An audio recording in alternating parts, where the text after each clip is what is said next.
Good afternoon. I'm Jonathan Alexandre, the Director of Public Policy for Liberty Counsel. Thank you, Chairwomen and Senators, for hearing us. You've heard today many LGBT activists attempt to clothe themselves in the language of Black civil rights, equating their efforts to the plight that is felt by Black Americans from slavery to the Jim Crow era. As a person of color, I strenuously object to such a comparison between the LGBT community and that of the struggle of the Black and African American people in this country.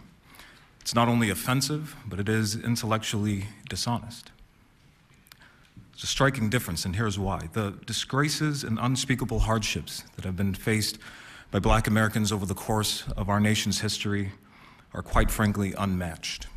No other group of individual has ever been enslaved, has ever been sold as property, has ever been considered less than human under the law. No man, whether he identifies as a woman, has ever been forced to drink out of a transgender water fountain. No woman who believes herself to be a man has ever been forced to sit at the back of the bus on the transgender section. Americans who self-identify as a different gender than they are born have never been denied the right to vote, never been denied the right to attend their neighborhood public schools. They've never been met with fire hoses and lynch mobs. But on the contrary, racists in the Jim Crow era burned Black businesses, bombed our churches, and destroyed our communities. And so to compare the plights of folks that seek to identify by a different gender than how they were born, or make paramount their sexual orientation and say that that is co-equal to the story of Black and African Americans is unfounded and is intellectually dishonest. The effect of the Senate Bill 1306 goes further in that it seeks to erase legitimate gender distinctions and effectively eliminate any safe spaces for members of one sex or another. Now, maybe that's what the proponents of this bill want to push forward. That is inconsistent with what the mothers and the fathers, the concerned citizens all across the Commonwealth want as an ideal. And as lawmakers, it is your duty to continue to preserve those privacy rights, those dignity interests of all of your citizens, and not to force any woman or any young girl, any man, into situations, intimate situations with members of the opposite sex. That's the entire reason why we have separate male and female bathrooms. I get it, that there was a time in our country where we did separate bathrooms on the issue of race, not allowing a Black man to enter into the same bathroom as a white man. But as a society, we understood that was wrong and we rejected that. Because there is no difference between the bathroom that a Black man and a white man use. But there is a fundamental difference. There is a necessary difference that we have to pay attention to. The biological realities that separate me from a woman require that we use separate facilities. Require that in intimate spaces where there be persons of the opposite sex in various stages of undress, that we should uphold the privacy rights and not require men and women to be in those same spaces. But that has no correlation to the color of my skin. In addition, you've mentioned, and it's come from this panel, that religious organizations have claimed in the past that racial integration ought not to be the standard. Once again, we've rejected that, understanding that the standard of race is one that we hold as an immutable characteristic, something that is unchangeable, something that cannot be determined or expressed.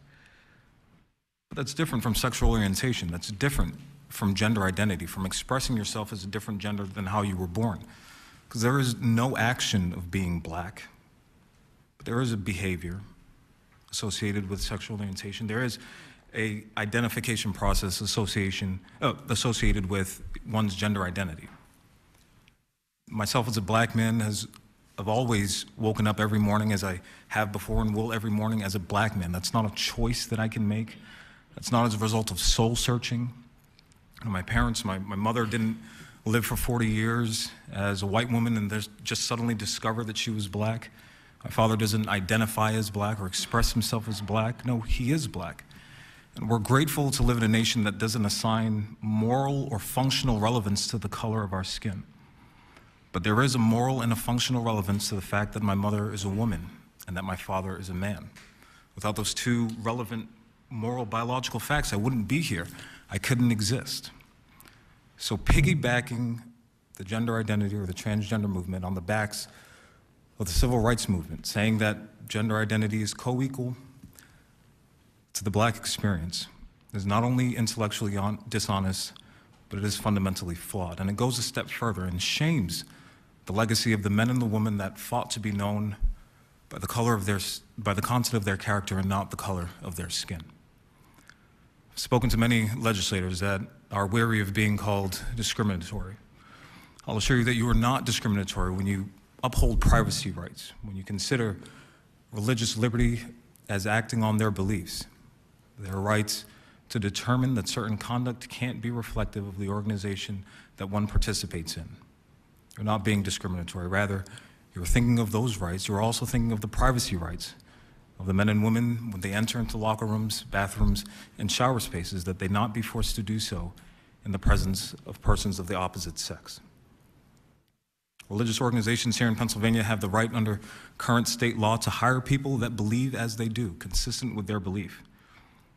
But make no mistake that the bill that you are considering today will strip away religious employers. And to do that, we have been using an utterly false and offensive comparison to someone's skin color.